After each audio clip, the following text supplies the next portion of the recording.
His Morning Crew with Rob, Allison, and Jim. This is my son's last day of high school. And I'm like, wow, Spencer is grown up, and I'm happy and I'm sad and all these variety of emotions that are going on. It's Rob, Allison, and Jim, by the way. His radio and his morning crew. Lisa's filling in for Allison this week. Sometimes we feel happy and sad at the same time.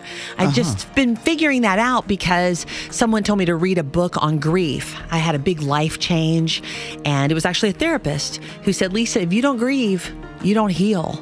And I learned so much, especially in this time of transition. Maybe you have a child who's graduating like Rob does. Yeah. Or there's some life transition that's going on, a death, a divorce.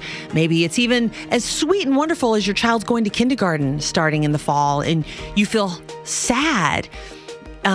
It's okay to grieve is the message. You know, it's good to grieve. It's a part of the healing process. It's the strongest emotion.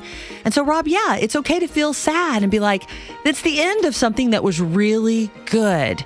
And you don't have to hide it. You don't have to bury it. You don't have to cover it with eating food. You don't have to pretend like you're okay. You don't have to be strong for everybody. You can just grieve something good that's ending while you're celebrating something awesome. Okay to cry? Because I'm like, hold back the tears. Go ahead on. You know? I know. Yeah, Jim's going through this too because his girl is getting ready to graduate. Tomorrow.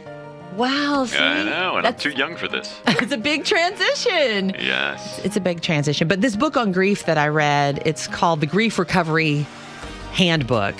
And it just shares that a lot of times Americans, we just want to be like strong. We grieve alone. We don't want anybody to know that we're sad. But it's just okay to say, hey, I feel sad because something wonderful is ending. Well, I always think of grieving when it comes to somebody passing away. I didn't think, wow, I'm grieving because my son's going into college and he's leaving the house. I didn't even think of it like that. And you can be happy and sad at the same time. You can be thankful and you can be scared and you can be angry all at the same time. And all of those are great emotions that God created. So feel what you feel and then turn to God in the end and say, all of this belongs to you, but it's okay if you feel a little sad. Hey, if you're feeling sad, you need somebody to kind of pray with. No, we're here for you at His Radio. So here's our prayer line number. It's 866-987-7729.